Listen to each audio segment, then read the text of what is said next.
the Foreign Affairs and International Development Committee. Pursuant to Standing Order 1082,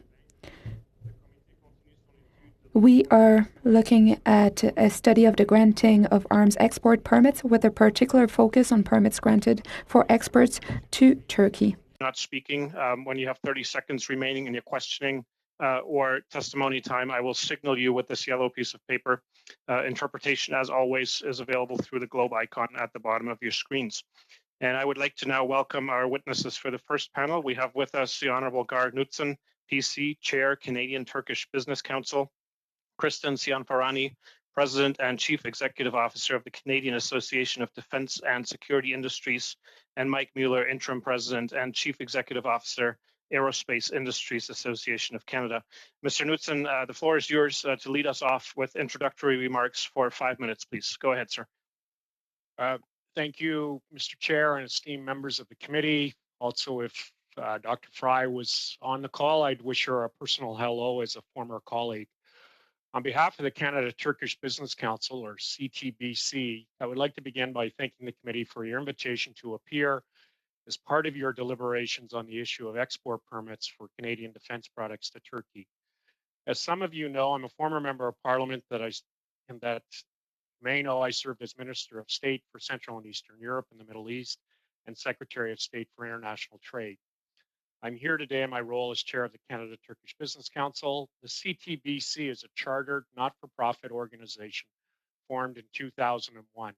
We carry out a variety of activities to serve our members and enhance commercial relations between the two countries, including coordinating two-way trade missions, conducting outreach to Canada and Turkey, and advising members on how to facilitate commercial opportunities.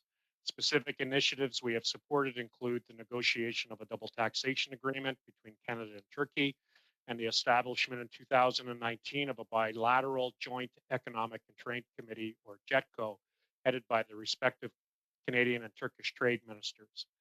The members of the CTBC are part of a broader business community that exports annually approximately $1 billion of goods to Turkey. The largest sector being aerospace, followed by agriculture, particularly from Saskatchewan. Our members see Turkey as having huge potential for their individual businesses and more generally increasing exports from Canada. Our hope is that the issue of cancellation of these export permits and the process of reestablishing confidence in the end use assurances will not unduly hurt the relationship so as to put exports outside a specific segment within defense at risk. We hope that in the immediate term, the government continues to actively support an expansion of Canadian non-military exports to Turkey or qualifying military exports, thereby helping facilitate the continuation and growth in Canadian jobs. At the risk of stating the obvious, our members share Canadian values that underpin the robust export control system.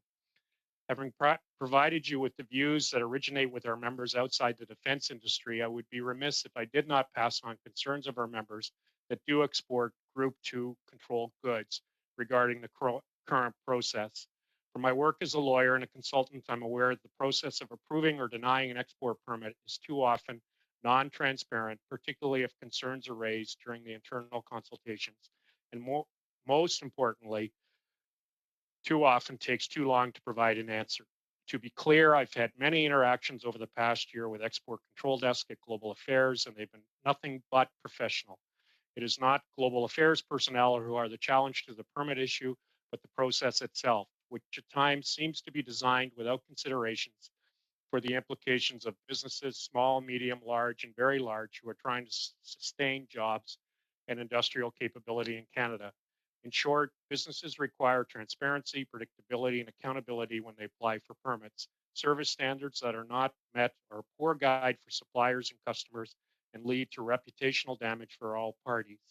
If companies know that permits will take longer and are told up front from a realistic time frame, it's easier for them to plan accordingly and give customers an accurate sense of delivery expectations.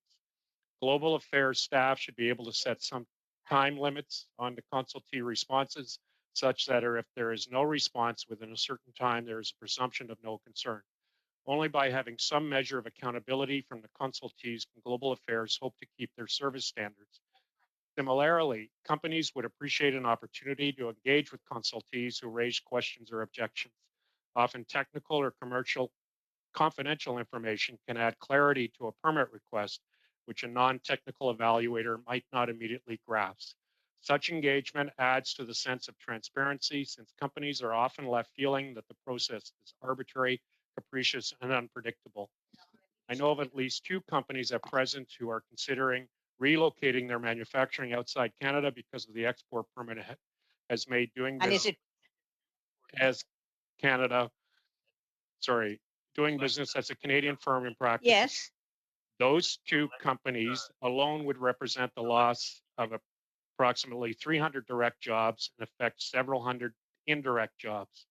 We should be focused on understanding what is in Canada's interest. Supporting a company that is going to export a product through Turkey to a country which we are on good terms seems to make perfect sense, but is now impossible. Supporting such a company during hard times also makes sense. Supporting companies which are equipping UN missions or working with the US to supply humanitarian supply missions also makes sense. Finally, there should be no need to go through the entire permit review process anytime a piece of equipment which has been bought and paid for is now wholly owned by another country is sent back to Canada for repair as part of the initial permit terms. Having a separate stream for such repair and maintenance permits would seem to be an obvious correction that could be implemented fairly quickly. I hope I haven't run over time, and on a personal note, I want to say hello to Dr. Hetty Fry. Thank you. Thank you. Thank you very much, Mr. Knudsen, for your testimony and for your greetings. We'll turn the floor over now to Ms. Yanfarani for 5 minutes, please. The floor is yours.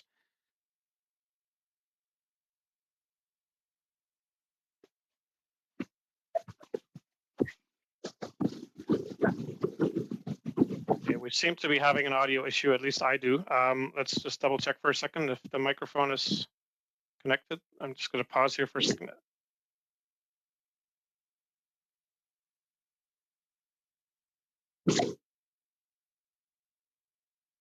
I can hear a very faint sound, but it's not coming through as language. Madam Clerk, any way we can diagnose quickly, or can anybody else hear her? I'm having trouble hearing her.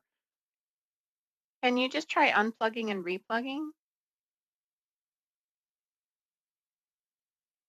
How about this? Sounds better. Give us one more sentence. How does this work? Can you hear me now? Is it working fine? Yes. Go Okay. ahead, please. Okay. So I'll start again. Thanks so much. Please go I ahead. am very sorry about that. Thank you very much for inviting me to share our views on Canada's export control system.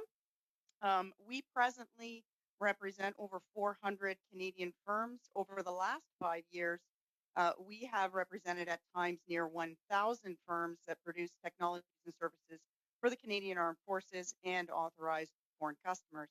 First off, CADSI does not advocate on behalf of individual companies, their defense procurements, or their export permits, and we are not privy to the details of company-specific business pursuits. I am not able to comment on any specific transactions, and I'm here to give you an industry-wide view on Canada's export control system. Accounting for over 50% of industry revenues, exports are critical to our industry. The Canadian market is too small to sustain it, and our firms produce products sought around the world. For these reasons, our companies need a timely, efficient, consistent, and predictable export control system with clear rules. Unfortunately, in recent years, Canada's export control system has not met these considerations. It's now a competitive disadvantage for an industry selling into a fiercely competitive and export-intensive global market. We believe that it is possible to have a timely, efficient, consistent, and predictable export control system that also keeps Canadian-made defense products out of the hands of adversaries or regimes that use these exports to abuse human rights. We used to have such a system, and we need to get it back on track. The export permit is the last step in a long business process. The government needs to provide companies with more information and transparency upfront as to which countries and end users it considers high risk. We need to know where there's a low probability of export permit approval. I shared this very message when I spoke before this committee in 2017 to express industry's support for Bill C-47 and Canada's accession to the United Nations Arms Trade Treaty. Unfortunately, according to the annual report to Parliament on military exports, Global Affairs' record in meeting its own service standards for permit approvals has steadily declined since then. In 2017, GAC met its standard for reviewing permits of Group 2 items to Canada's closest partners 96% of the time. In 2019, this fell to just over 70%. GAC's own performance target is to meet the standard of 10 days for Canada's closest partners and 40 days for other destinations 90% of the time. There are examples of export permit applications that have languished in the department for more than 500 days without a decision. We estimate that these delays and uncertainties have cost our members hundreds of millions of dollars in lost contracts and business opportunities. Furthermore, industry's inability to tell its customers, typically other nation states, when they will receive their goods is damaging Canada's reputation as a reliable trading and security partner. Inability to meet service standards is not attributable to Canada's accession to the UNATT. The trend predates that. In addition, the new obligations of UNATT only apply to conventional weapons systems, of which Canada produces very few. Nor has there been an increase in the number of defense export permit applications that could account for this problem. In fact, GAC received $13 million in budget 2017 to help implement the UNATT. This committee is looking at defense exports to Turkey. The 2019 temporary suspension of new export permits to this country is an example of the government's lack of transparency and poor communications with industry. The industry has been exporting to Turkey, a NATO ally, for decades. We learned of this suspension through the media, with no further information provided by the government until April 2020, 6 months later. In addition, we were not told whether the suspension applied to all or some of the 7 groups of controlled goods. We were not told whether it applied to all Turkish end users or only those that posed a substantial risk, which is the legal test under the Export and Import Permit Acts. Issuing a suspension is the government's prerogative, but there should also be an onus on government, the regulator, to explain exactly what those changes mean. It's hard for companies to follow the rules when they're not told what the rules are or when the criteria are applied and not explained. I cannot emphasize how important government clarity and predictability is in this regard. The last thing companies want is to be in violation of laws, regulations, and export policies. It would be devastating to their reputation and their business. We need to return to a timely, efficient, consistent, and predictable export control system with clear rules. Our industry depends upon it. Thank you. Thank you very much, Ms. Cianfarani. And just to give you a quick heads up there, the interpreters are saying the sound is marginal. It's a bit low. Somebody from our technical team will give you a call just to see if there's any way that we can elevate the quality of transmission. But thank you very much for your opening remarks. And we will now turn the floor over to Mr. Mueller, please, for 5 minutes. Well, thank you, Mr. Chair, and good afternoon, everyone. Mr. Chair, I'll still keep my remarks to 5 minutes, even though we have some time there. So it's a pleasure to be here on behalf of the Aerospace Industries Association of Canada. As always, we appreciate your interest in our industry and your willingness to work with us on the challenges we are facing. With respect to the export permit process, there's a lot of frustration within the aerospace and defense industry, and we've been raising these frustrations to government for many years now. Unfortunately, the situation is not improving.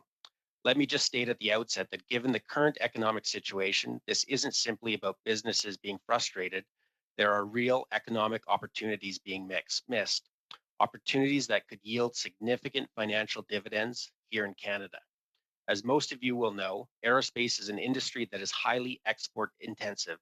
The inability to get product out of Canada has severe economic impacts that ripple across the supply chain. I should also preface that our industry is also concerned about ensuring Canadian values are respected in all our dealings, and we support an effective export permitting process. But why do we have concerns, and what exactly are the challenges we're facing? Hundreds of millions of dollars of work has been lost, and hundreds of millions more is still at stake, all supporting good paying Canadian jobs. There are four main issues from our perspective, and they involve clarity, timing, transparency, and process.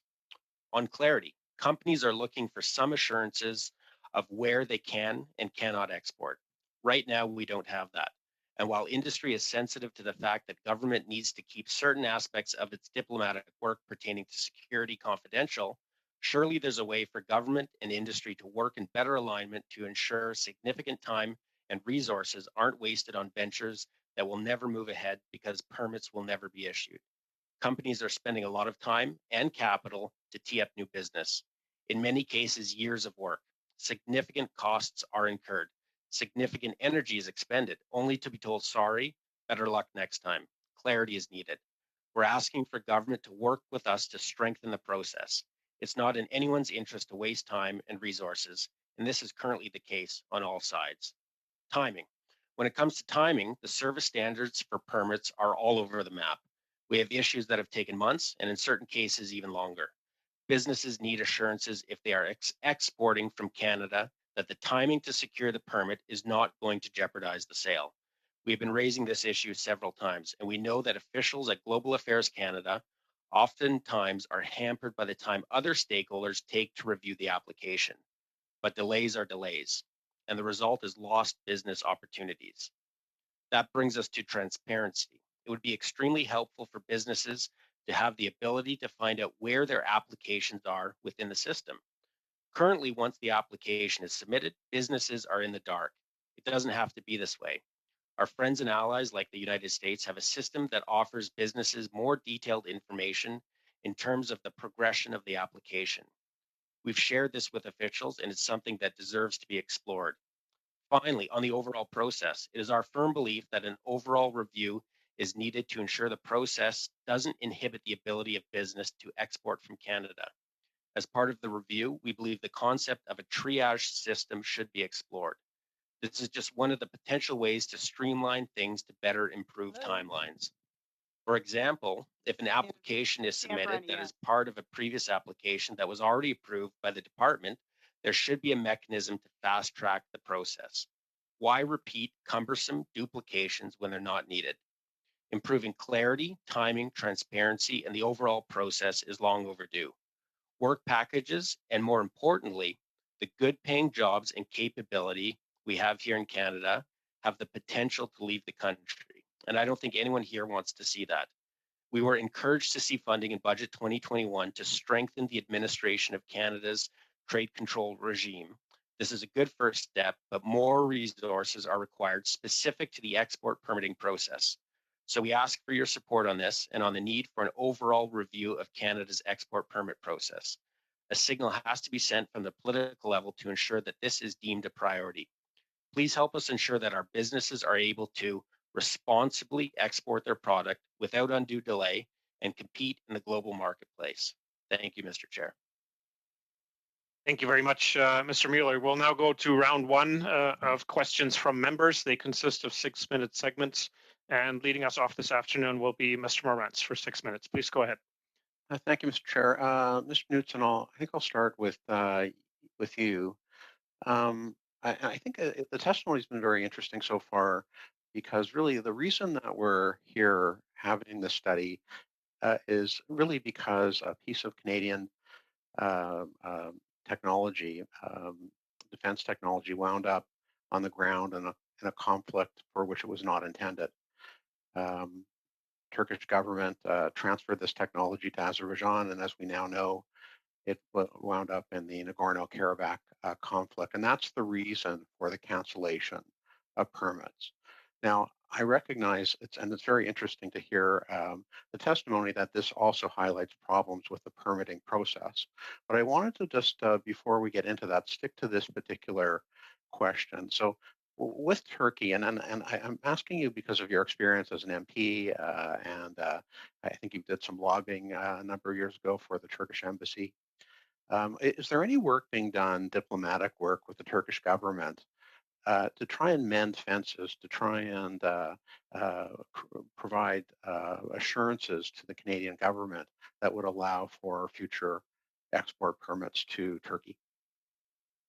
Well, I can't comment on what's going on inside global affairs, so I can just comment on what's been said publicly. And the minister has been clear when he canceled the permits that he would work with his Turkish counterparts to come to a better understanding so that the assurances regarding the end use of the technology would be upheld.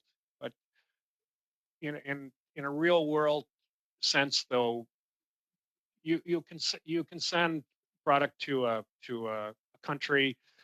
They in good faith say it will only be used for certain circumstances, and then 5 years later the situation changes, or you get a change in leadership at the country, and then you find that Canadian technology is being used in a war that no one would have anticipated.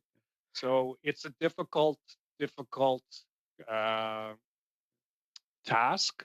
But to your question specifically, from what I understand publicly and from Mr. Christie's testimony to your committee, work is being done, and certainly the diplomats at the ground level are working hard to make sure that this issue doesn't completely cause the whole Canada-Turkey relationship to go off the rails.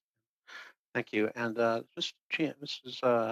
Gianferrani, Ms. Gianferrani, to that point, no matter what export control regime is in place, no matter how many safeguards are in place, and I want to say I have a great deal of sympathy for industry in this. The expertise and the investment and the technology that goes into creating these systems is huge, and the frustration in the industry is clear from your testimony and Mr. Mueller's. But I want to say, is it not a risk of doing business in this industry that something might happen, an event might happen, such as happened with Turkey and the transference of this? Pour le transfert de ces technologies. Effectivement, c'est toujours une possibilité. I hear the translator. Yeah, so do I. So it is always possible that that goods arrive in the hands of people who do not follow the rules that are set or the end user assurances that are given. It is a risk of doing business in this particular industry. Yes, it is. Yeah. And in terms of, I hear the frustrations from you and Mr. Mueller and Mr. Knudsen around the industry. To what extent, and I think Mr. Knudsen, you touched on this around, you didn't use these words, but in my mind, the words brain drain came to mind. If these problems are ongoing with the export control regime, are we losing talented engineers, scientists, technicians to other jurisdictions that may have an easier time exporting their technology? I believe, yes, we absolutely will.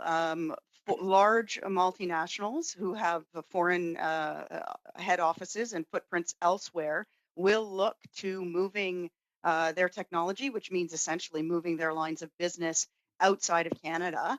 And it actually creates a huge effect for the supply chain. So in Canada, 90% of the supply chain are small to medium-sized enterprises. And when you get one of these large firms, they create like a clustering effect around them. So if the line moves outside of Canada, it is not just the multinational that is affected, it is the entire supply chain. Because why would you do business with a Canadian company if you're now located in a different country, right? So the trickle-down effect is vast. And in some cases, some of these large multinationals have 400, 500, 600 companies in their supply chains. So the toppling effect could be devastating. Yeah. And do you have a sense of how many people are employed in the defense export industry in Canada? Yeah, there's approximately 62,000 of them, and over 50% of our revenues come from the export business. So we are not sustainable on the Canadian market. Thank you very much, Mr. Marantz. We'll have Thank to you. leave it there in the interest of time. Thank you. We'll go to our next round now, and it's Ms. Sachs. Please go ahead. Thank you, Mr. Chair, and thank you to all of our witnesses today. We've had some technical ups and downs, but we made it. So, Ms. Gianferrani, I'm going to start with piggybacking on your opening statements. So on November 7th, 2017, you appeared before this committee during its study of Bill C-47 on accession to the Arms Trade Treaty, the ATT. In your opening remarks, then, you said Canada's accession to the UN ATT will further enhance our very strong defense export regime and raise the bar globally for other countries whose defense export and control processes are not up to Canada's very high standards. The treaty places additional burdens on countries that export small arms and military equipment to ensure that the weapons are not diverted to third parties or misused by actual recipients. It will also regulate the practice of brokering where weapons are exported from one third country to another. This is in part why CADC called on the government last year to accede to the UN ATT. So now that we're here today, when Canada officially acceded to the ATT, it placed human rights considerations at the center of our export control regime. Can you update this committee on your organization's positions towards Canada now that we're officially part of the ATT? Yeah, of course. I mean, we have absolutely no issue with being a part of the UN ATT, and I would echo my remarks in 2017, which is that under this regime, in particular with the exports to Turkey, you have seen an instance of diversion and permits were indeed canceled. So the regime is working. The challenge is that at the time, there was no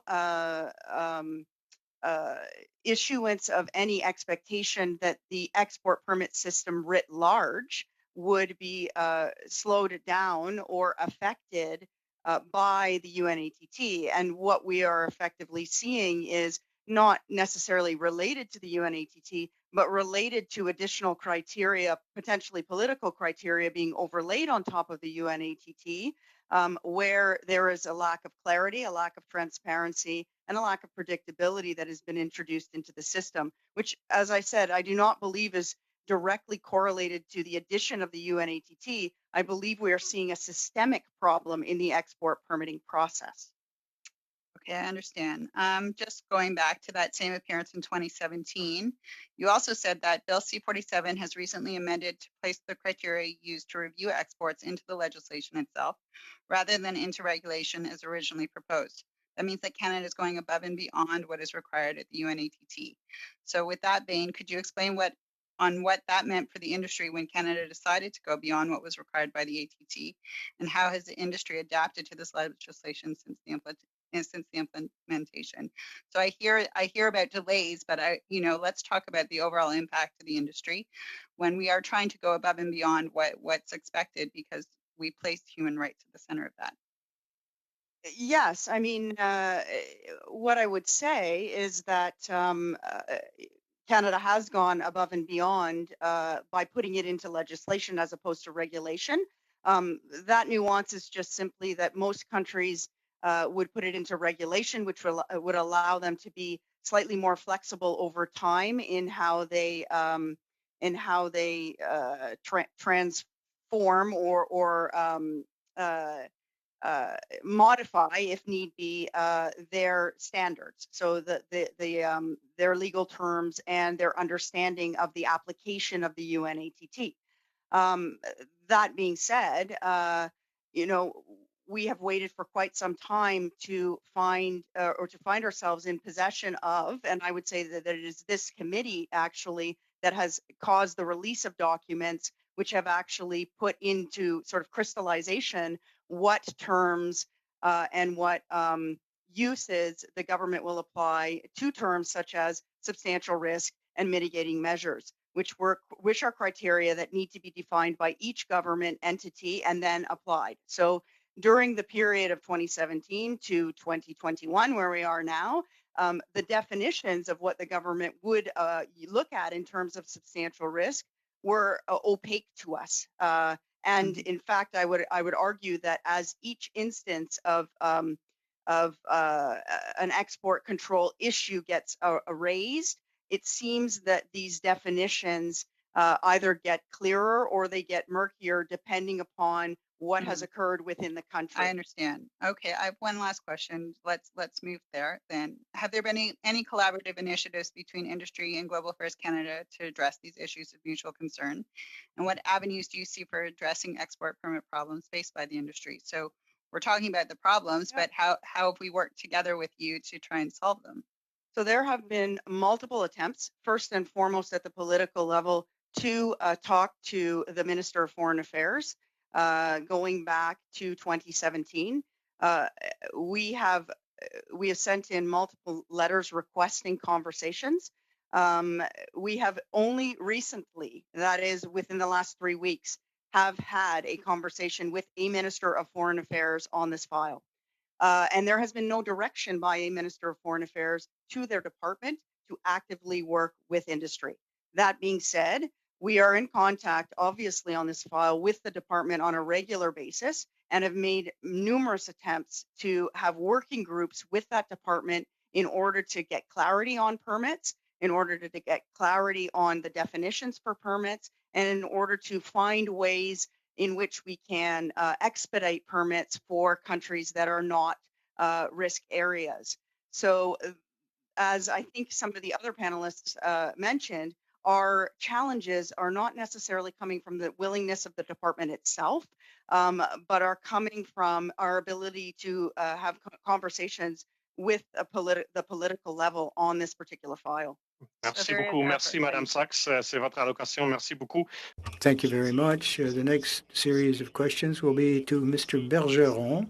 You have 6 minutes. Thank you very much, Chair. I had some initial technical problems, and I hope everything is going better now.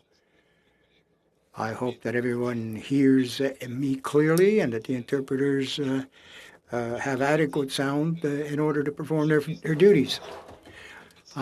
First of all, thank you very much to the witnesses. Thanks for being here this afternoon, and thank you for your very significant and pertinent comments. I hope that we will be able to clarify and perhaps improve, accelerate, moderate the process. I have a few concerns, of course, on the use, possibly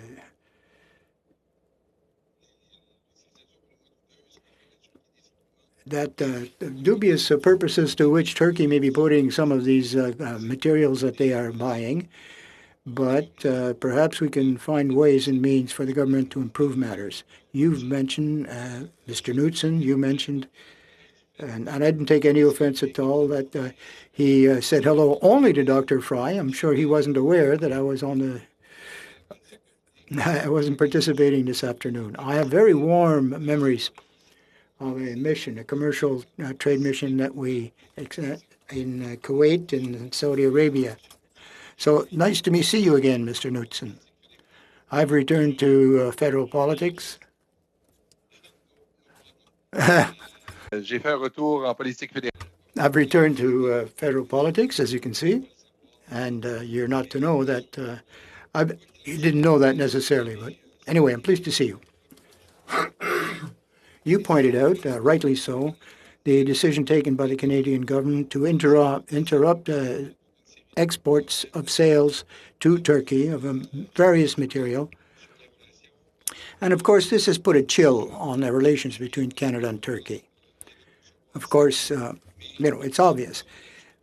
But do you not think that Turkey, if I might say, has also acted in such a way as to chill the relations further between our two countries by putting forward a certain number of criteria for detection materials, for example, that they used, without in fact sharing that this material would be used beyond their borders for regional conflicts or to try to improve its influence in Syria, Libya, and Nagorno-Karabakh. So before we were casting stones at Canada, maybe they should have had a good look in the mirror.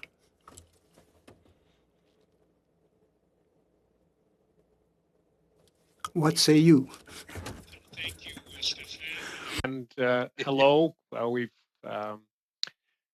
yes, you're right. And the membership of the CTBC would accept the minister's statement that there was credible evidence that the equipment in question was not used in compliance with the assurances on end uses.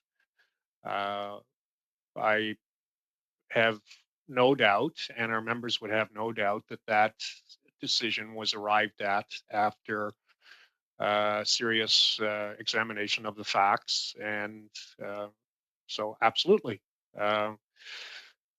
Notwithstanding that, we have issues with many countries in the world. Some of them are difficult and behave in ways that don't quite conform to how Canada feels they should behave, but we still need to maintain relationships with them and progress towards what we would call liberal democracies and respect for human rights, respect for gender rights. I'm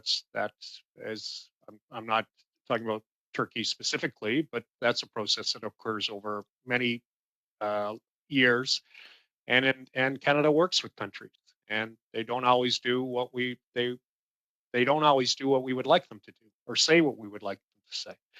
Some of them are functioning democracies, and some of them aren't. J'entends ce que vous me dites, puis je suis parfaitement d'accord.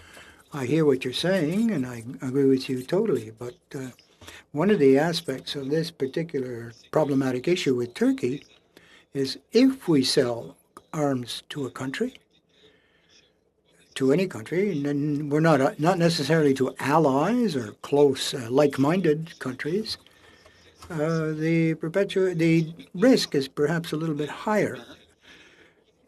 In cases of allies, European countries, NATO countries, the material that will sell them generally are used for defensive purposes, particularly if one meets all the criteria which allow us to export them or import them in their case. We don't expect that they'll be using them offensively in regional conflicts in order to build influence, political geostrategic influence in that region. And that's the difference, I think, between with the situation we find ourselves in with Turkey as compared to other nation states who are not our allies.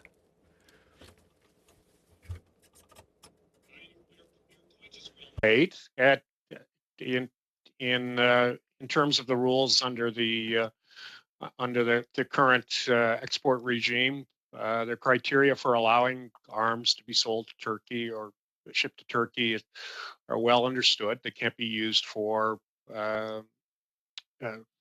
to batter human rights or gender-based violence or support for organized crime. There's a list of criteria, and some countries it becomes a more difficult process for a multitude of reasons to determine whether it's safe to ship arms. And as I indicated in my earlier comment, and countries change over time. When I was first elected to Parliament, 1994, we were selling nuclear reactors to China. We were selling them CANDU technology. And the situation which and China was on the top of everyone's let's be friends list. Not today. So countries change, situations change, the context changes, and which makes it extremely challenging for global affairs to know when to issue a permit and when not. Mr. Knudsen, I apologize. We'll have to leave it there. Merci beaucoup, Monsieur Bergeron. The final 6-minute round goes to Mr. Harris. Thank you, Chair, and thank you to the three witnesses. First of all, Mr. Knudsen, you of course, you represent your organization, not just military people, military enterprises engaging with Turkey as a civilian as well.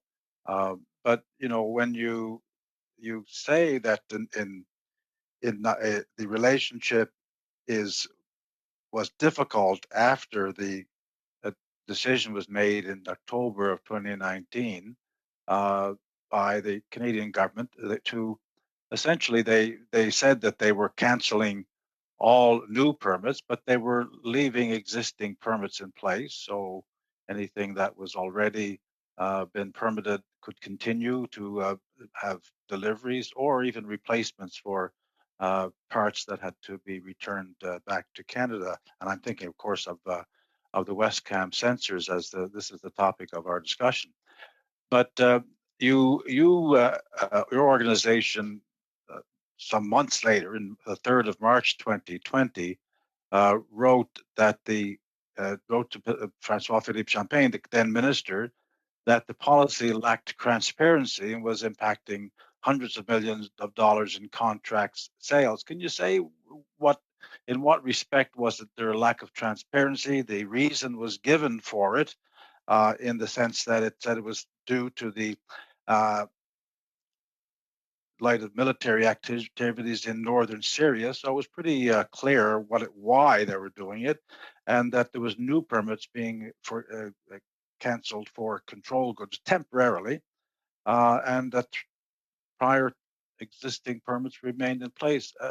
In what respect did you think that it lacked transparency? It's a good question, Mr. Harris, and typically it lacks when I use the term that the system lacks transparency, it means we're not provided with enough details. Whether to deny a permit and give one or two sentences doesn't do justice to the complexity of the decision or the details that undermine it. And companies often face response from the department with a negative decision, and it's maybe a paragraph or and you can look at the paragraph and say, well, there's your reason, but it doesn't provide enough detail. It doesn't provide enough context or circumstances or concerns.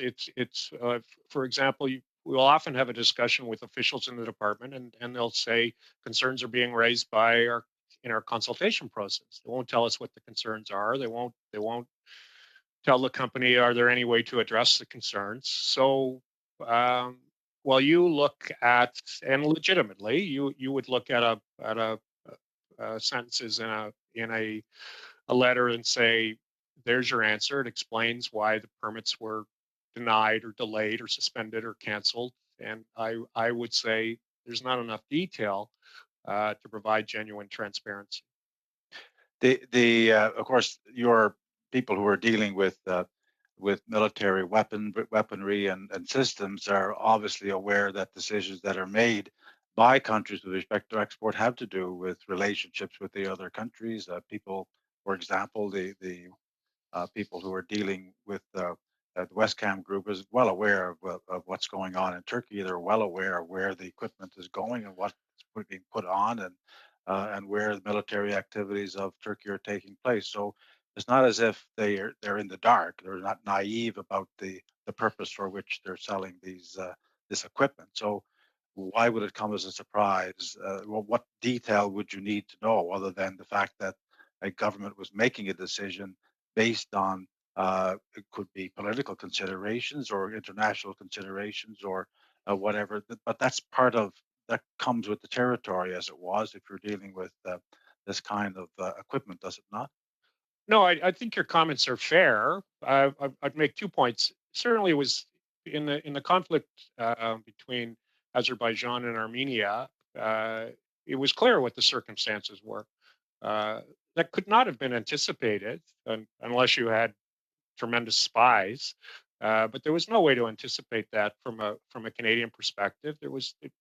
Countries don't make it public and announce their intention to go to war at some point in the future. But your point after the fact for that specific case, the public information provided the details as to why those 25 permits should be canceled. So you're right. And I switch to Madam our witness, Farani, with respect to the Canadian Association of Defence Security Industries. Mr. Giovanni, you, I guess your organization acted a little bit more quickly than waiting till March to write about this, in at least in terms of your activity with the global affairs, and had a series of meetings, either you or representatives of your organization, starting in December of 2019 with the policy advisor for international trade, Nadia Mohammed, Martha Morgan, on December the 20th, 2019, another meeting on the 21st of February with Paul Haluka from the Assistant Secretary of the Cabinet, PCO, International Trade, another Mr. meeting. Harris, sorry to interrupt. You're over your time. If you just want to ask a very quick question, we'll have time for that, and then we may have some time for a follow-up. Sure. We have these series of meetings, and I'm just wondering whether or not these meetings were in relation to the issues of drone technology for Baker or Westcam. Were they part of these meetings, and what was the purpose of that? No, as I mentioned at the onset of my remarks, we do not advocate for individual companies. The conversations we had during that period of time were about the system writ large. During the period of September 2019 to December 2019, the Minister of Foreign Affairs at the time, Minister Freeland, did not expedite or approve any permits during the writ period, which put the system into almost a 3-month backlog. And there were hundreds of permits for the industry in general waiting in the queue, for which there was zero transparency. Okay, so we'll have to leave it there. those are the meetings. I apologize. Thank you, Mr. Harris. Colleagues, we're at the end of round one. We lost a bunch of time because of the votes. We also have a second panel, but with only 2 witnesses. And if the committee agrees, what I would suggest, I think there may be some interest in asking brief follow-up questions to this panel. If we want to distribute that evenly, give each party a chance to ask a question in 2 minutes time, we would still have time then to go to a substantive discussion with our second panel in the second hour, which is basically upon us now. Does that work for the committee? We have marginal room to extend past 5:30 if we need to, but we should be able to get in a quick follow-up question to each party if that's desired, and then a fulsome discussion with our second panel. If that's the case, then I would ask Mr. Genuis to lead us off with the first follow-up question. Thank you, Mr. Chair. And some of this testimony really shocked me. Mr. Knudsen, you sort of implied that nobody could have anticipated a war between Armenia and Azerbaijan in which the Turkish government supported the Azeri side. I mean, where have you been for the last 10 years? But the question I wanted to ask you is, you said at the beginning that your members support Canadian values, but you've also acted as a registered lobbyist for the Turkish government, something that I don't think you disclosed in your opening statement. When you were a member of parliament, you were one of a small number of MPs to vote against recognizing the Armenian genocide. You gave a speech at the time in which you repeatedly referred to it as a calamity, as if it was a natural disaster. And subsequent to leaving politics, you were hired by a third-party group to lobby against genocide recognition, that is, to lobby for the reversal of Canada's recognition of the Armenian genocide. Now, it's clear to me that the Turkish state sees denying the Armenian genocide as consistent with its interests. But how is genocide denial consistent with human rights and Canadian values? Have you revisited your position on the Armenian genocide? And shouldn't the continuing denial by the Turkish state of past genocide create legitimate fear that that state won't appropriately respond to human rights violations in the present? Thank you very much. I'm not sure time allows for a full and proper discussion of the on what happened with the collapse of the Ottoman Empire as a genocide. I'll tell you pointedly that my position hasn't changed, because to declare it a genocide, you have to look for intent, and you have to find intent. And when an activity crosses the line between gross violations of human rights, crimes against humanity, and all sorts of horrible activities, which did occur, and you need to be able to look in the mind of the actors and say, did they have the mind that crosses the line into genocide? And I'm not prepared to say they are. Are you prepared to say that about the Holocaust or about the Uyghur genocide? I mean, how do you look into someone's mind in any case? Just a brief answer. We'll have to leave it there, Mr. Genuis. No. Thank you so much. Mr. Oliphant, please, a follow-up question. Thank you very much, Mr. Chair. And I would begin by thanking Mr. Knudsen for his public service. Good to see you again. And thank you for that. I want to go probably to Ms. Gianfarani, maybe Mr. Mueller. Without having a crystal ball, the government makes decisions on export permits to the best of its ability based on the facts they have at play. You indicated that you felt that this system, since we are really discussing a moment in time about export permits that were given to a company to sell to Turkey, and they were used inappropriately and they were stopped. There was a suspension and then a cancellation, shows that the system by and large works. Imperfectly, but by and large. When we talk about the delays in the system, there's a concept of substantial risk. If it was no risk, or like absolutely no risk, or a hint of a risk, that system would be easy. But with substantial risk, it takes some effort to determine that, which I think we are working out with industry. I know industry has had the chance to meet with Minister Garneau, and I know that industry, I believe you do know that Minister Garneau has asked officials to improve the efficiency of the system. Any suggestions you have to improve the efficiency while maintaining human rights at the core, while maintaining the concept of substantial risk? That's the kind of dilemma we're in. I think if it was simply the permits that required consultation, we would feel, we would have a bit more understanding for the dilemma that sometimes the government and the department itself is under. But we're not talking here about simply the permits that require consultation that are at risk. Over 50% of permits do fall in that category. We are talking about even permits to open countries where typically it would take 10 days to receive a permit for example, an ally like Australia that is now taking up to 4 times as long. So this is really the crux of the matter for us, which is that even open countries now have been, I would call it, paralyzed by what is going on in this system writ large. Substantive risk. Thanks very much, Mr. Oliphant. Monsieur Bergeron, une brève question et réponse, s'il vous plaît. Oui, très rapidement, Madame Gianfarani a indiqué dans son allocution que les détails que c'est difficile, les décisions sont difficiles à appliquer parce que the decisions are difficult.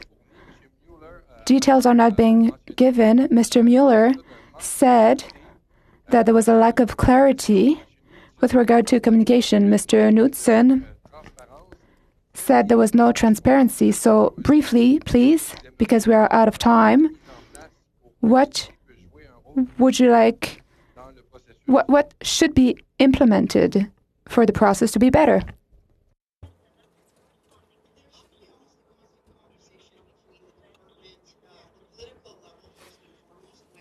Goes into a hot zone with the industry to advise it in advance that there is a increased risk that their permit will not potentially be come out the other end, so to speak. That would be the first thing that I would say. And then there's a constant dialogue between industry and the department as to where that permit is within the permitting process so that we can answer to our customers that it'll be coming out within 10 days, 15 days, 20 days. There is absolutely no way in which right now we can answer to another nation state to tell them that they will receive their good or product on time. So those are 2 things that I would say that the process should look like a little bit.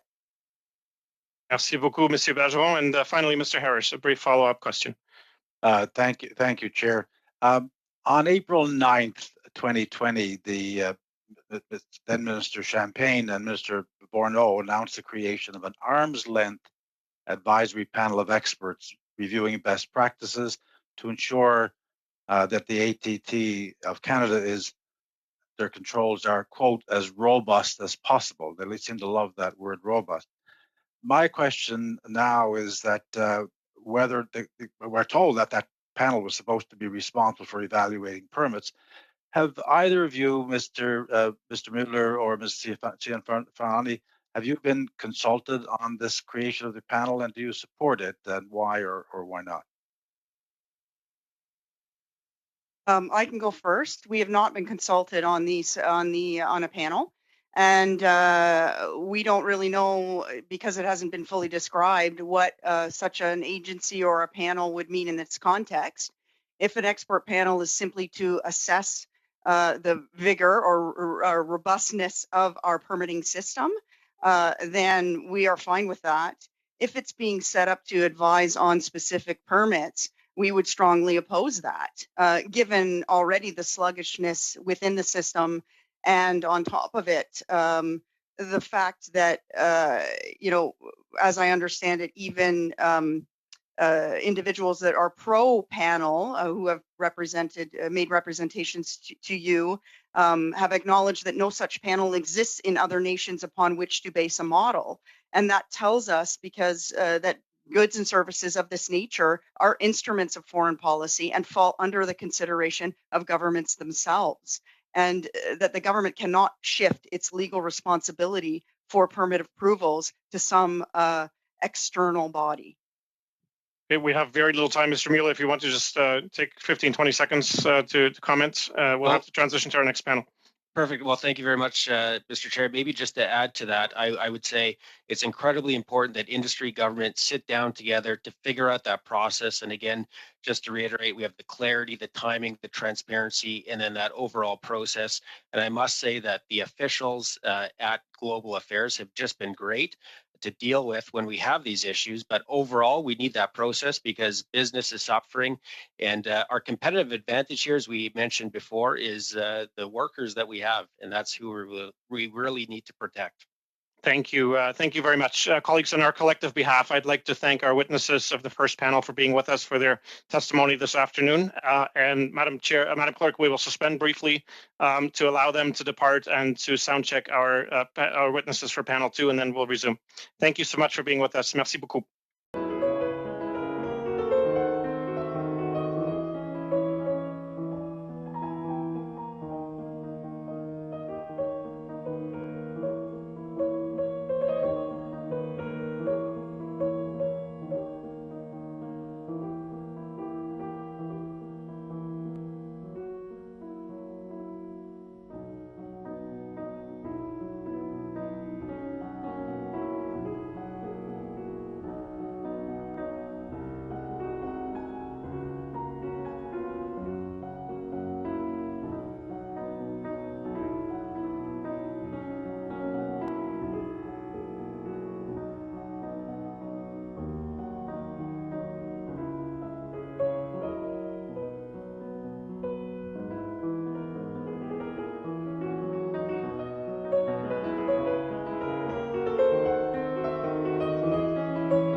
For our new witnesses, I encourage all participants to be muted when they're not speaking. When there's 30 seconds left, I'll show you this little sign.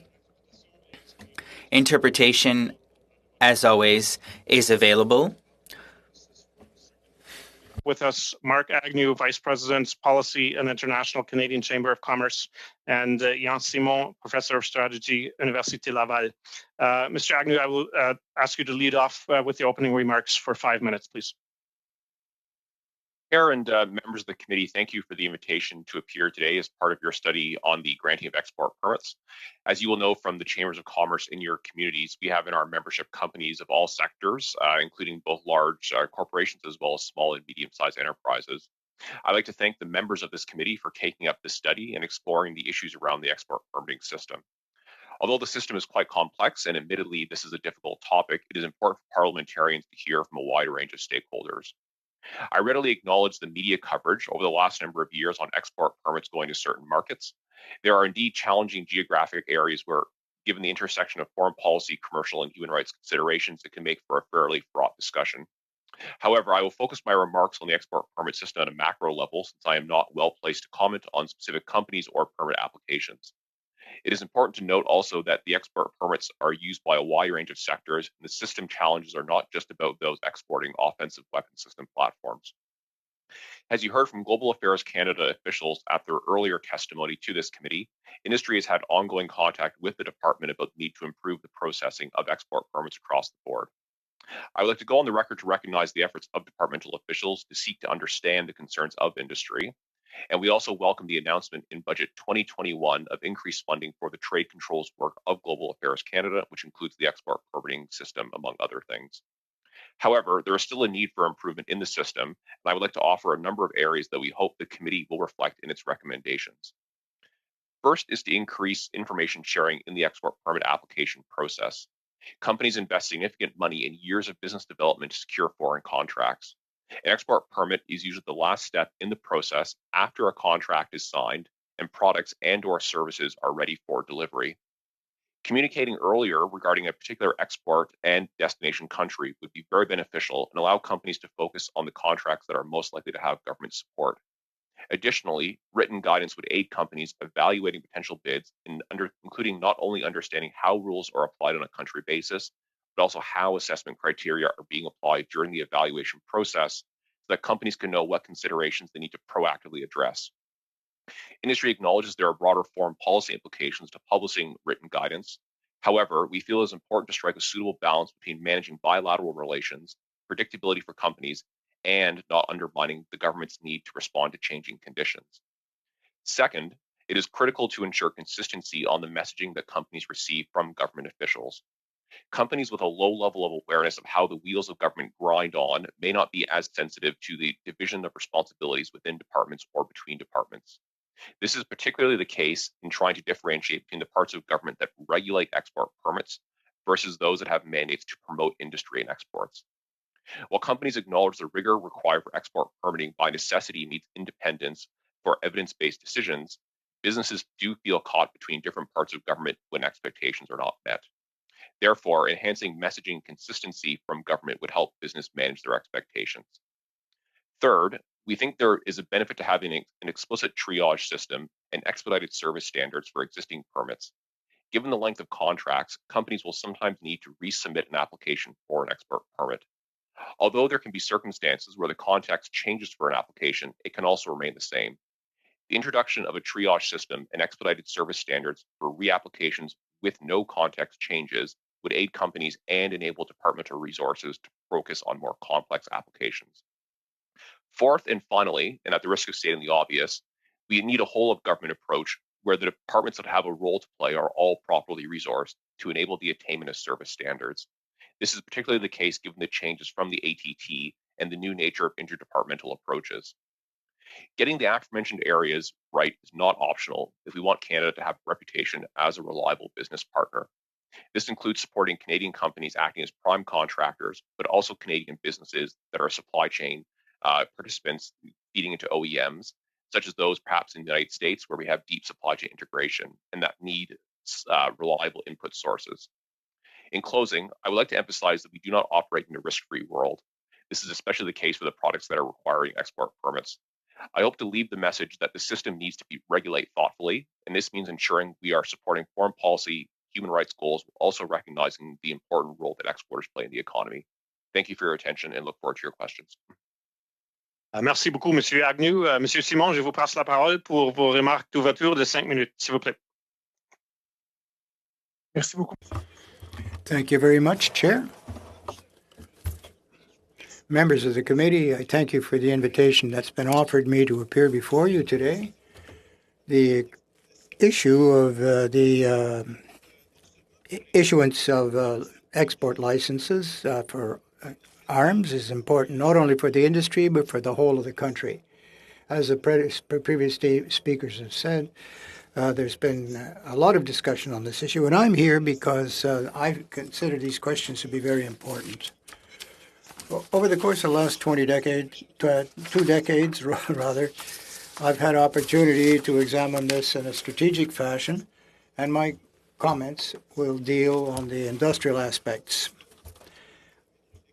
I would offer you 3 points to consider here. First, the temporary suspension of the permits for these controlled goods.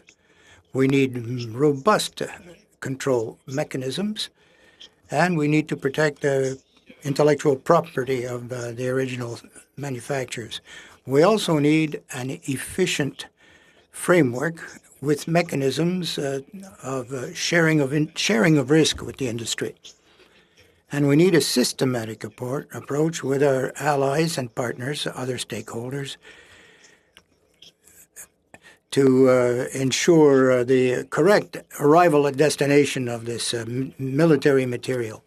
If we take a look at the situation of national defense industries everywhere throughout the world, some are much more favorable to our national interests, but there are a number of players, China, for example, and Russia as well, who are very important providers.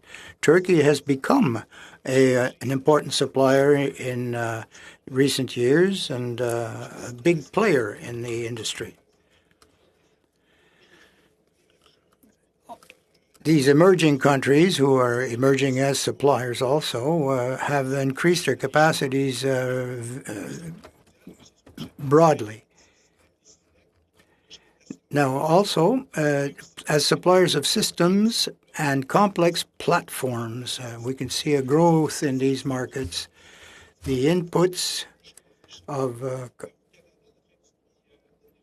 in Canada are we export what we produce. 60% at least of this industry is export material, and Canada recognizes the importance of the cooperation in defense materiel for the industry, all because our national market is not big enough to support the industry at home. So the defense industry is part and parcel of the global supply chain, and we have to maintain our strategic aspect here so that we can continue to play a role in the supply chain. This is vital to the industry because Canada is a first-line producer of services as well as products in defense materiel. If we compare Canada to other countries, this is very important for the Canadian economy, producing a large amount of the GDP. Turkey is, of course, a NATO member, or affiliated, if you will. They're exporting drones, for example, that are being sold on a very large scale. There's also the optical devices and rangefinders that are being sold. There's a civilian component also. When we look at platforms, that is very important and has a strategic value. If Turkey no longer needed Canadian equipment recently, we know that they're local, that this maybe not be totally true because their local capacity has not yet been fully developed. So the repercussions of suspending the exports is a very important issue. The fact of suspending these export permits will not prohibit other exporters other than Canada to fill the gap. So this is a strong argument to maintain Canada's interest in this. Now, if we don't do so with prudence and diligence, it might hinder the competitivity of the system, of the industry, and of course give too much of an advantage to other foreign providers who would gladly replace us. In the case of the United States, restrictions on exports can reinforce national security, but can also have negative impact on national security. We see certain nation states which are bypassing the criteria by using third parties or civilian channels, and therefore we're exporting high-tech material to countries that we would not ordinarily ship to directly. For example, India. So there's a bit of distortion occurring in our supply chains now because of what's at stake. To ensure its own security, Canada has to maintain a strong industrial base in this industry. And a corollary of this, the defense industry, is that the export markets will, in fact, increase quite rapidly. The risk of doing nothing is the risk of losing our market share. And we have to maintain Canada's primacy in the technology, which we do have right now. Canada has to ensure that the recipients have to respect to the letter the regulations, the criteria, and respect Canadian values. This is very important. There are possibilities to find solutions from the industry side. They could monitor much more closely what is going on and to see just how the technology is being used and exported. Our industries must become indispensable to the ultimate users, and therefore we would have a control over who that ultimate user is. The export of strategic equipment becomes essential when one controls it, and it should stay under Canadian control. From the government point of view, they have to work in systematic lockstep with their partners on the basis of various platforms. But there's many types of suppliers and many types of platforms now in the world. I'm going to interrupt you slowly there. We have to respect some strict time limits because we want to ask questions. So we're going to have to interrupt you at this point, and we'll begin our rounds of questioning. You can probably continue with saying what you were going to say during response to questions.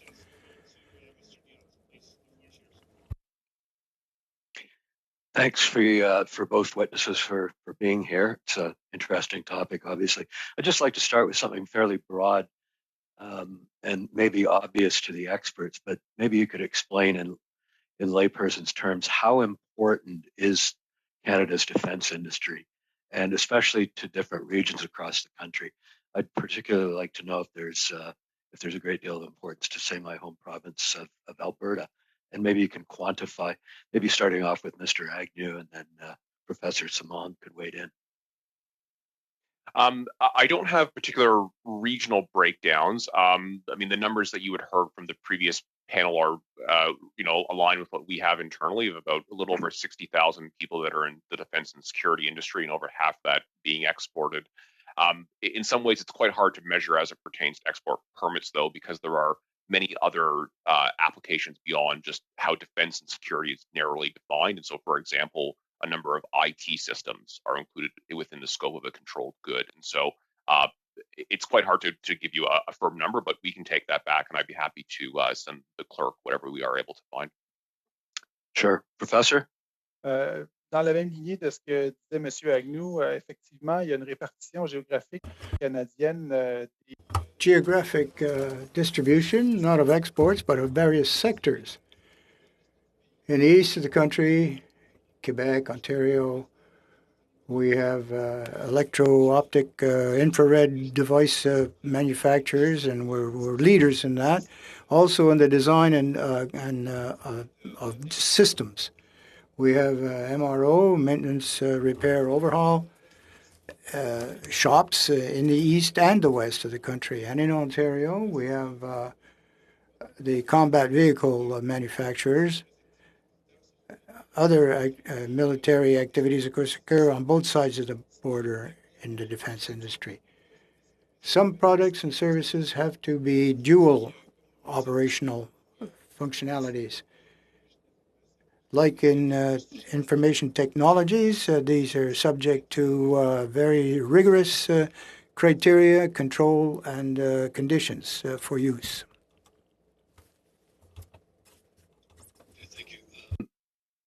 As we've heard, there's been a significant drop over the last few years in the government meeting deadlines for handling export permits. recent Globe and Mail article said meeting deadlines has dropped from 94% in 2017 to meeting less than 72% of deadlines in 2019. I guess first of all, what effect does this failure to meet deadlines have on Canadian companies? And I guess Mr. Agnew, you could start on that. So given the export permit is the last stage in the process, typically that means the company would already have a contract in place with their buyer, and the contract, as contracts will specify a deadline and a time for when the goods and services will be delivered. And so simply put, if the permit is late because it's been written into the contract on the assumption of a service standard, then the company will be missing that deadline. So that could either mean penalties that they have to pay, and i.e. less money going to them, and B, on a future go around when their OEM is looking for a renewal, they may decide to switch suppliers who they think are more likely to meet their deadline, because that OEM, of course, has another buyer that they're trying to send products to. Professor, do you have anything to add on that? Well, I would add to that indeed there's a competitiveness issue because of what Mr. Agnew just underlined, but there's also the fact that if you meet your deadlines, this also has significant financial implications in terms of financing and then the cash flow calendar and how the proceeds are exchanged for the sale. And so there may be also the fact that a sustainability issue for these firms, because don't forget that 90% of the industry is made up of small business. And that's especially important right now when everybody seems to be struggling with COVID and so forth. In that article in the Globe, it talked about an absolute, as I mentioned, a big slowdown in deadlines and so forth. Was there anything that stood out to either one of you gentlemen for why that happened? Was there a change in attitude? Was there a change in minister? Was there something that happened that suddenly, bang, we're just not getting these permits? They're just not being filled as quickly as they had been in the previous time. Well, I mean, I'm not sitting in the minister's office, so I can't claim to speak for them. But the sense we have as outside observers is what happened with Saudi Arabia came several years ago was one factor in terms of introducing an added element of caution into the system, and caution means also a bit of a slower move on getting permits turned around, and that's overlaid, of course, then with the ATT and the uncertainty about how that is applied as well. So I think it's probably those two factors that were contributing, to it would be my reading of the situation. Thank you, Professor. Do you have anything to add there? I would add that social acceptability of defense industry and defense products is also undergoing a lot of swings in public opinion, and that also would have an effect because of the use and because oftentimes of a misunderstanding of the type of systems that Canada sells abroad for military and defense applications. Thank you. Thank you very much, Mr. Diot. Dr. Fry, for 6 minutes, please. Thank you very much, Chair, and thank you everyone for coming along and helping to explain to us a very complex sort of process and issue. Now, we've heard from a lot of people in the industry who have talked to us, and they said that there are two things that they want, most specifically, predictability and transparency. And also, we've heard that they have not been able to have any kind of relationship or conversation easily with GAC. What do you think can improve the conversation with GAC in a reasonable manner? What do you think can improve that ability for you to talk to the department about things that you are concerned about and about your concerns about predictability and transparency? Mr. Agnew. So I think there's two suggestions I would have. One is I think informally we would encourage departmental officials to be able to engage with companies, and I think there can be sufficient caveats placed that no one's going to be bound to anything by what's said in one phone call. I mean, I think things can be couched appropriately as this is an informal, non-binding, opinion or review of the department. The other piece I would say as well is providing some kind of written guidance. And not looking to have some kind of naughty list of countries that are bad and countries that are good. It's more complicated than that. But given we are able to manage bilateral relations with whether it's travel advice or EDC also publishes country risk guidance, there should be a suitable path forward that allows us to have something written for companies to be able to look at. Another question. You and others talked about a triage system. What would that look like? So I think that there's a lot of details that would have to be worked out, but essentially, if the triage system is introduced, what it would focus on are companies that are reapplying for an existing permit where there are no context changes around that application, and that would hopefully have an expedited service standard attached to it. And so that would be the only criteria, that companies that have an existing relationship and have been doing good work, etc. Nothing else? Isn't there any other levels within your triage that you would think about?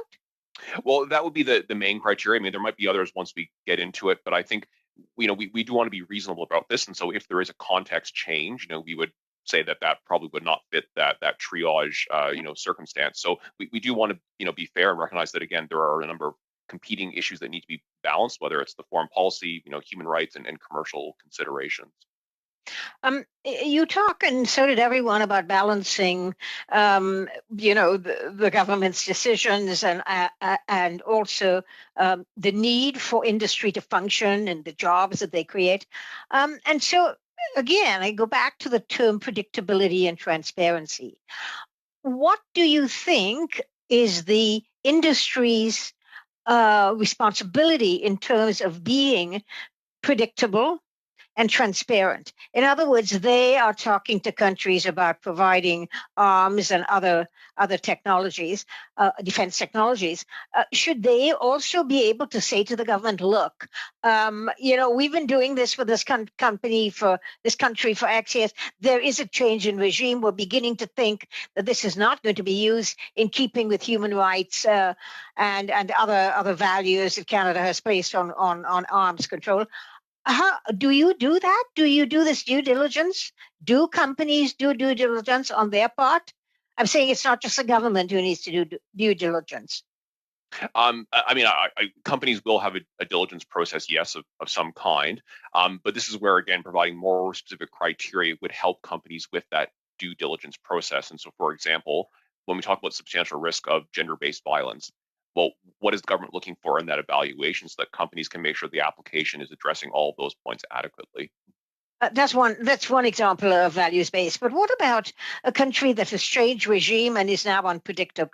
What about knowing that if the drones had known at the beginning, the industry that was selling drones to Turkey had known that Turkey was going to get involved in the Nagorno-Karabakh conflict, would you have, or should industry walk away from that if they think there is an unethical use? Should they speak up about it? Should they warn in terms of transparency, government, that something is going on the ground? In other words, we talk a lot about government's responsibility. Is there responsibility on the part of industry to also do some things that will flag, especially when some countries do not believe in international rules-based order or are non-democracies? I would encourage people, as a general matter of sort of fact, to never put their head in the sand for these issues. Now, what that looks like in specific circumstances, I think will vary. But what went on in Turkey, I'm not placed to comment on, West Cam and L3 Harris's approach there. No, I'm not asking you to be specific. I'm just saying, is there a duty on the part of industry to be transparent and to be upfront about what they consider to be possibly a change in the government, a change in the relationship of the country that they're dealing with, and when they feel there is an unethical use of the arms happening? I'm wondering about that. Yes, absolutely. Companies should be transparent and accurate to the fullest in their applications and engagements with government regulators across the board. J'ajouterais qu'il y a aussi des mécanismes qui sont prévus par leurs prêteurs. Mechanisms that have been put forward, and they have to comply rigorously with protecting themselves from any bypassing or detouring of the. Also, insurance issues come into play. These can be tools. But the industry, quite correctly, needs also to be more transparent. Once again, however, we have to separate the measures of the industry from those of the government when it comes to trying to game the system. If there are no service component, I was looking at where there might be a sale and where intellectual property was also being exposed. We have to control the use much more closely. Then we can change the terms of service. Thank you very much. Thank you very much for your Monsieur answer. Bergeron. That's an interesting response, and I wouldn't mind seeing some of those tools that you're proposing. But thank you. The chair is giving me an eye here that says my time is well overdue. Thank you very much, Chair. Thank you very much, Dr. Fry. Merci beaucoup. Monsieur Bergeron, c'est votre... Mr. Bergeron, you have 6 minutes. Thank you. Thank you very much, Chair. And I would like to thank the witnesses once again for their comments, the most significant comments for the work of the committee. Professor Simon, would you say that there's a difference between the commercialization of arms to Asian, African, or Latin American countries and to countries that belong to, let's say, the quote-unquote Western Bloc, basically Japan, Europe, Australia? Is there a difference in sales of arms to these countries? Well, yes, there's the difference of fact to begin with. If we take a look at NATO countries, they're low-risk clients, so it's not within the same frame of reference. In the list of low-risk countries, we don't find Turkey. Turkey has well, it's not on all lists. It's on various lists. It all depends on the context with which Turkey is interacting. So in some cases, we have to restrain what we export to some countries. It's much easier to sell a system that has a dual purpose, military and civilian perhaps, to countries like-minded, like the Five Eyes, NATO. We have excellent relationships with these. But Turkey's status on this list, did it not change just recently? Well, in fact, you're quite correct.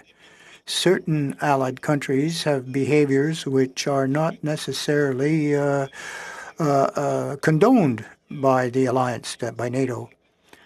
And in their industrial relationships, if you take a look at what happened with drones in Canada and the missile situation, the airstrike, there's mechanisms such as these which allow us to, if we want to add a sanction on some components which would not be beneficial to NATO or our allies. Do you think the government of Canada should be alerted to that Turkey was using some of these optical detections and beyond its frontiers? The drones, for example, in Libya. Turkey had clearly indicated to Canada that it had intentionally going to sell these drones or supply these to Azerbaijan, for example. Do you think Canada would have gone ahead with the sale in any case? All depends on the use made by Azerbaijan. The loan of military equipment or sale to third parties can occur legitimately. For example, Ukraine comes to mind. They have drone systems in place, but we don't know officially if the electro-optical equipment, to what purpose it was put. You raised an interesting point. Unilateral measures don't really accomplish much because we are abandoning a market to other countries. They will gladly fill the gap and take over where Canada has withdrawn.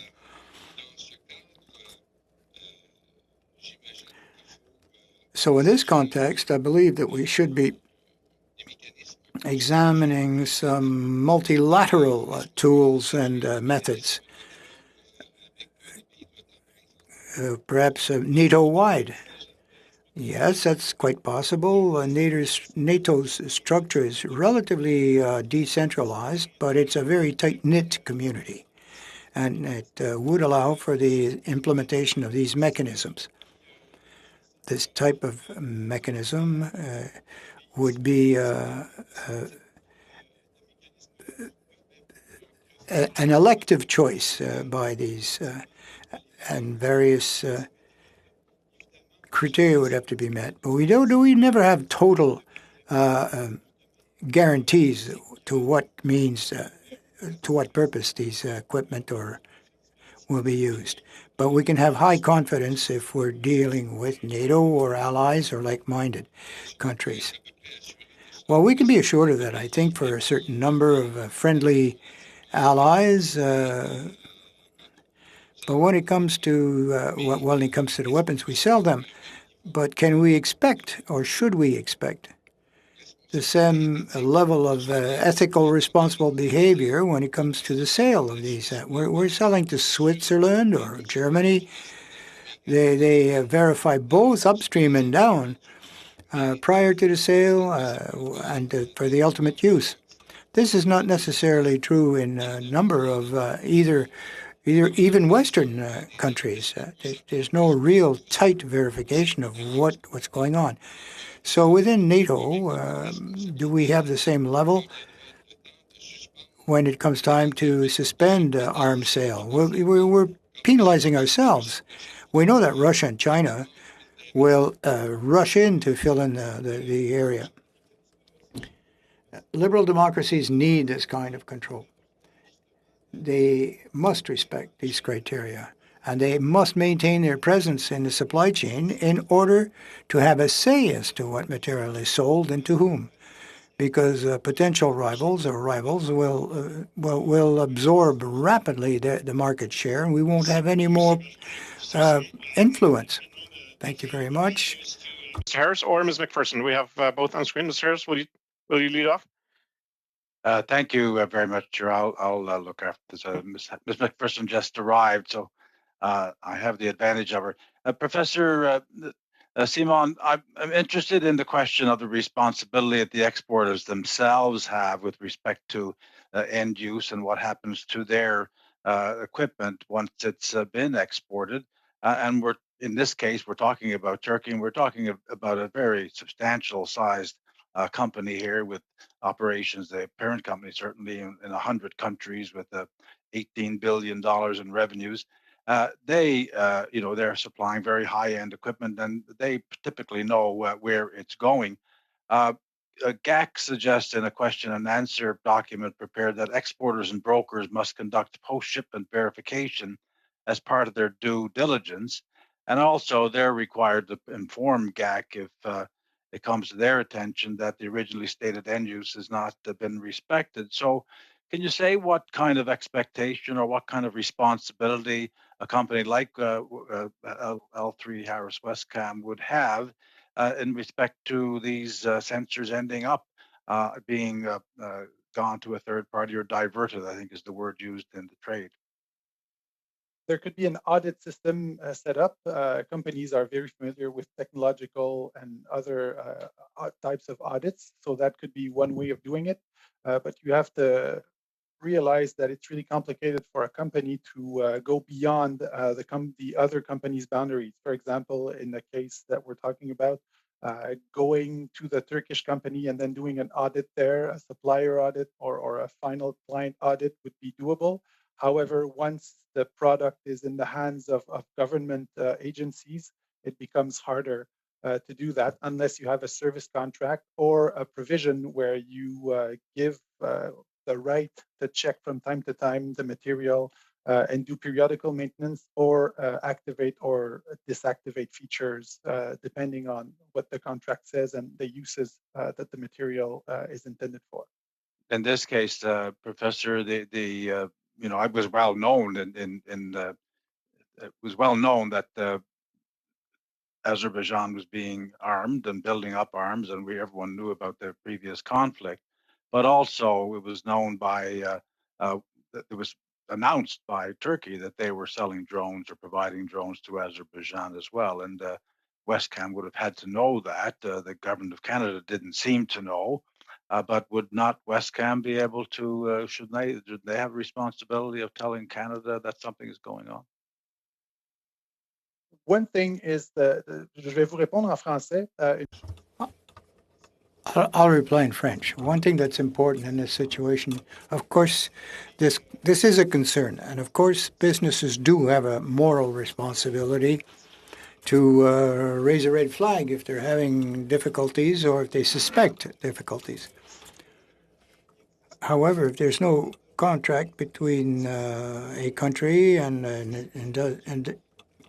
a supplier, Azerbaijan, for example, has no contacts, so if it requires to be equipped, it has to go somewhere.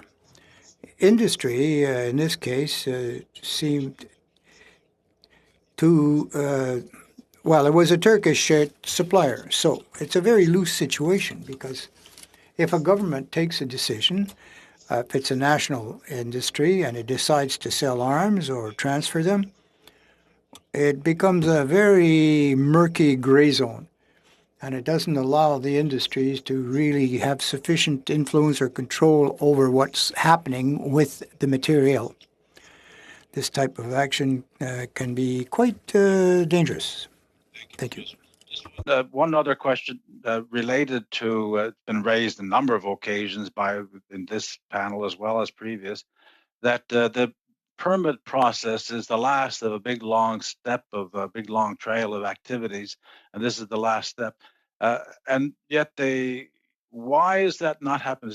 Is there no possibility of a pre-approval? Why do you wait till your contract is signed and you've got 10 days to deliver a piece of equipment? Why is there a possibility or any mechanism for a pre-approval before you sign a contract and commit to a particular delivery date? Can that system be installed in our overlaid on our system here?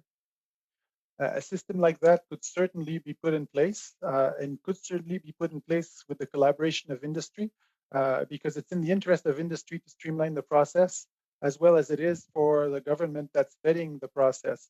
So it would be a win-win, and industry would know far faster whether the license would be granted or not and would also be able to manage it financially. Such a system could be accompanied by financial incentives or risk-sharing mechanisms as to account for temporary cash flow disruptions in the company's finances. And so that could also be done. I'm just curious as to, I mean, everybody complains about it, but why would it not have been already done? One issue may be the fact that if you do that in advance, you also vous donnez beaucoup, si vous le faites d'avance, if it's done preemptively, you are having to follow throughout the rest of the process. If the criteria were clearer, as was said earlier, the definitions more stable, it might be more feasible. The vetting process should fit and match the ultimate approval of the contract. Well, it's a bit like what you do with a mortgage at a bank. To the end of round one, we have a bit of wiggle room this afternoon with respect to House of Commons resources. So if you agree, we try to at least partially get through a second round. And if that's the committee's wish, then I would ask Mr. Chung to continue with the next round, please. Thank you, Mr. Chair. I'll cede the floor to Mr. Diot. I think he has some more questions. Sure. Yes. Okay, very good. Mr. Diot, please. Work. I think that none of us want to see any bad systems end up in countries and being used against people. But we heard from a previous witness that even so-called open countries like Australia are waiting 4 times longer for delivery of anything. First of all, I'm wondering if Mr. Agnew has any, like, what's happening, I guess, is the pointed question. Why is that? Australia is not seemingly a threat to to anyone. So, Mr. Agnew, do you want to chime in on that? Well, I mean, I think to the point about transparency that you've heard from other witnesses, I can't give you a perfect answer as to what's going on because we don't actually know what's going on. And so we can speculate is that there's been additional criteria that have been applied through the ATT. There's been innate caution injected into the system, but what precisely is going on, I'm not entirely sure, and I can't answer that with any precision. Professor, do you have any comments on that? I would only offer speculation, but one thing you could say, though, is that in all liberal democracies, defense industries are under tremendous pressure towards the social acceptability of their products and services. Okay. Another witness has indicated this observation, basically, that our competitive advantage is in jeopardy by slow permitting. Again, Mr. Agnew, would you like to comment on that? Is this obviously this is it's a possibility that Canadian companies could lose work. There could be layoffs, loss of money. Can you give some observations on that? Well, I think the observations you listed, I think, are the right ones. It is a competitive landscape. Yes, there will be companies that offer unique products and services, but there always will be a degree of substitutability for a large number of things. And so, at the end of the day, if the OEM can't get or the buyer can't get what they're looking for on time and on budget, then they are going to look elsewhere for other options. And there are other companies and countries that are happy to step into that void. And so we live in a free market, and that's just the reality that companies face. Professor? And if you examine the cost structure of companies, there's a lot of costs for bridge financing while there's a delay.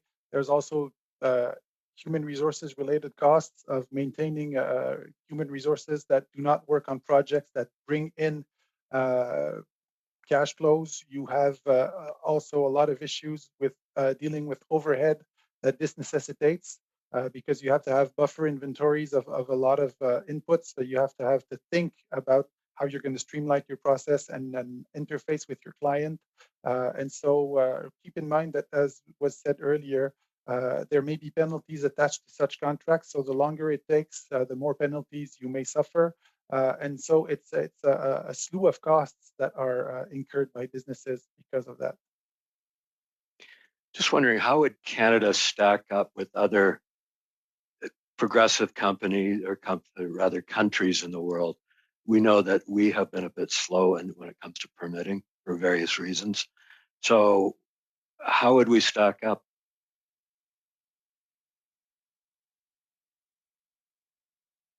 I don't have the rankings to hand of how we stack up. I would just say anecdotally that when our members are talking to us, we certainly hear vis-a-vis the United States that our system is less timely with the turnarounds, and so that's the market that our companies would tend to benchmark it against. And certainly, if they're looking at where to place investments, the U.S. offers the closest substitutability for looking elsewhere to conduct your operations.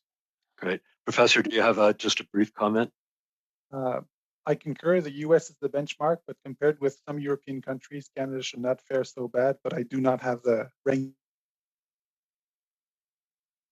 Thank you. Mr. Diot, thank you very much. Ms. Sahota, the floor is yours. How much time do I have, Mr. Chair? 5 minutes. Okay. Thank you. I want to start off with just some general thoughts. I'm hearing a lot about the previous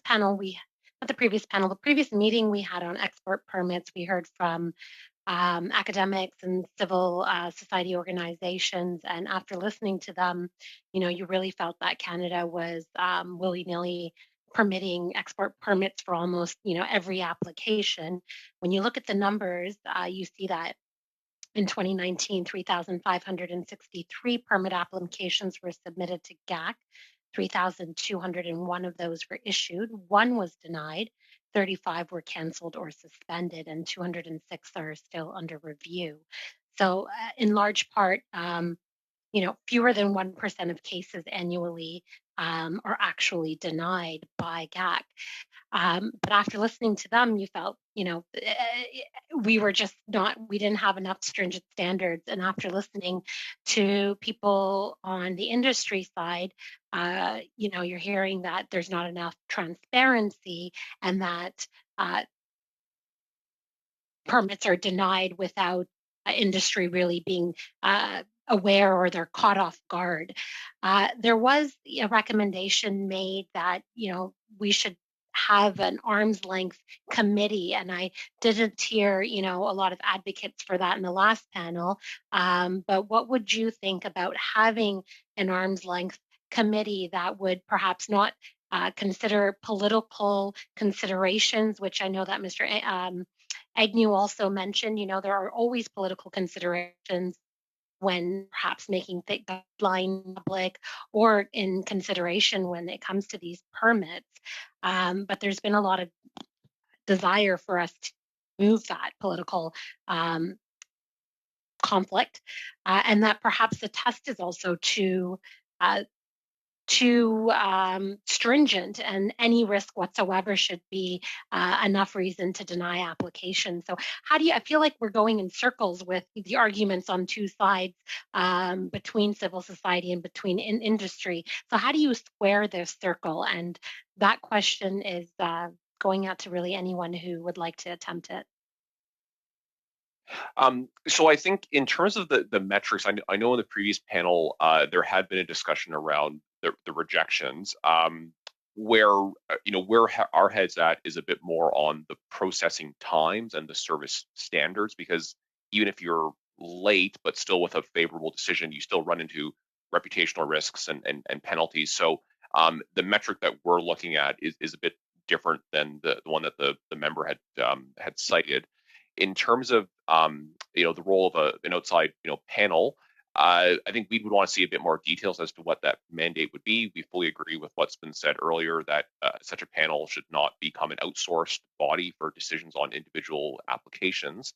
But certainly, if there's a willingness to bring folks together to talk about the system as a whole, then that could be something that is worth exploring, again, subject to seeing the details.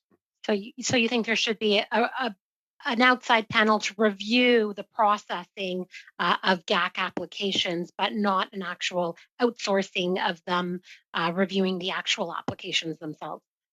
Well, I would say a qualified support for there being an external review of the system as a whole, but again, a big qualification that we want to see, the terms of reference and the composition and the specific mandate of it. I mean, we're not in the market for a sort of a photo op, talk shop. I mean, we welcome substantive discussions.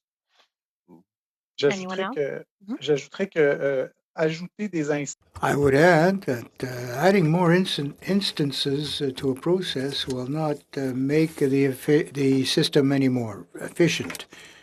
We have to see the overview of the system, how the questions are asked and how the issues are debated and discussed. What are the metrics involved here?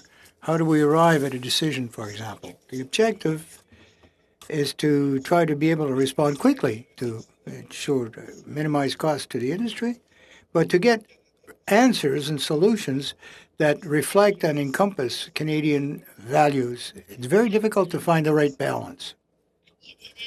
Indeed. Could I quickly ask, though, your issue is lengthy procedures, but if there were more denials versus lengthy procedures, would that be a better outcome? Quicker denials?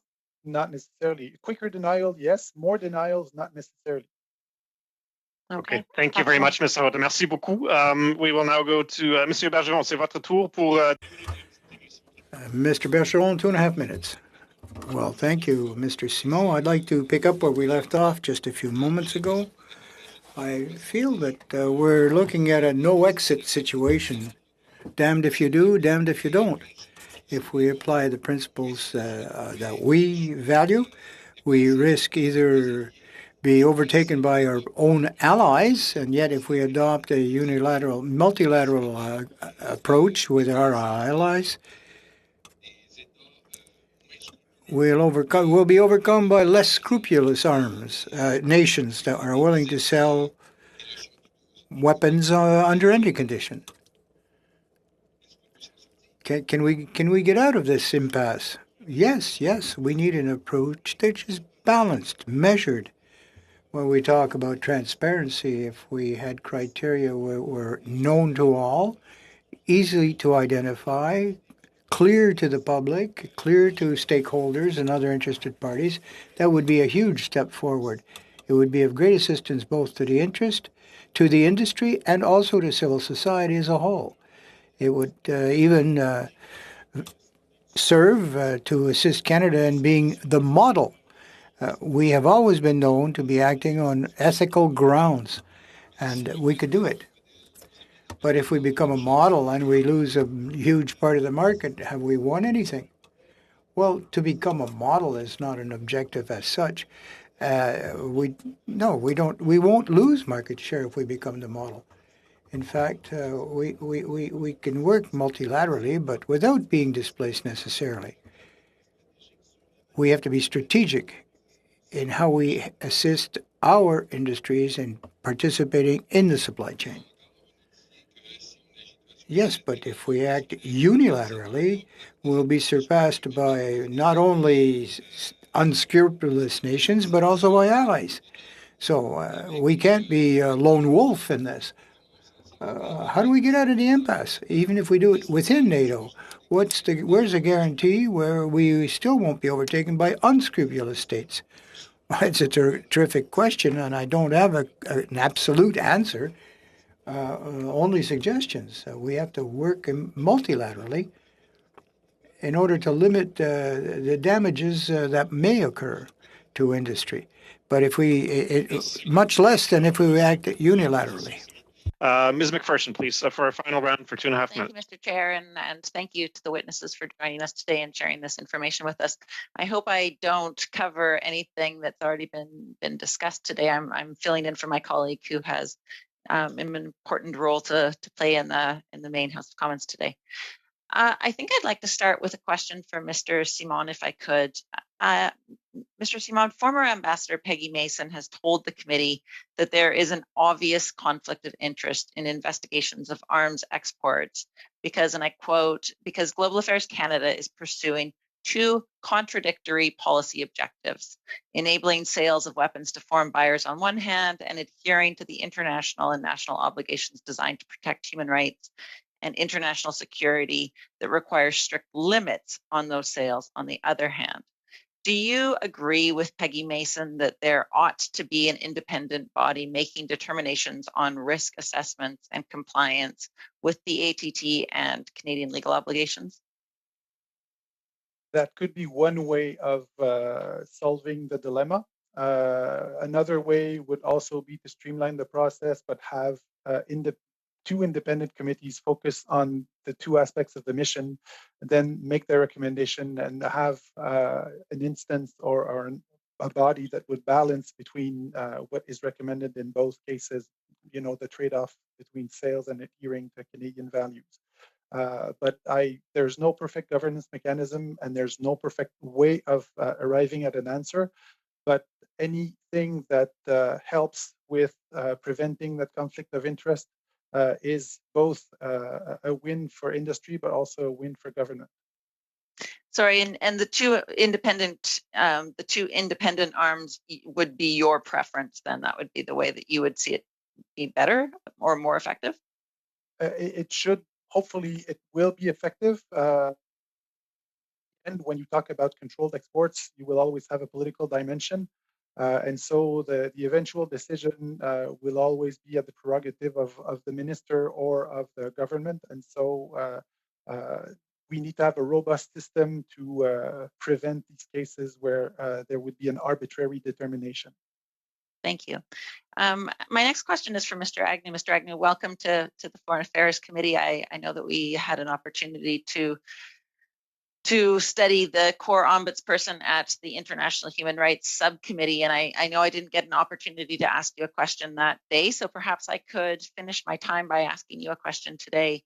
And hopefully it hasn't been asked already, of course, but what role do exporters have to ensure that their products are not used in a situation that would contribute to or undermine peace and security, or could be used to commit or facilitate a serious violation of international humanitarian law or human rights law? And just a brief answer, please. That's a very brief question. I think the answer is, yes, they should know the buyer as best they can and ensure that they're being both truthful with all of the applications that are made to global affairs, and that they're fully complying with the, if I can call them, aftercare specifications as well. Okay. Merci beaucoup, Madame McPherson. Monsieur Agnew, Professeur Simon, en notre nom collectif. Thank you very much. Thank you to Mr. Agnew and to Professor Simon. Extended because of votes, but I appreciate the indulgence. It was a fulsome discussion, and everybody please keep safe, and we stand adjourned until our next meeting. Merci beaucoup. Bonne soirée.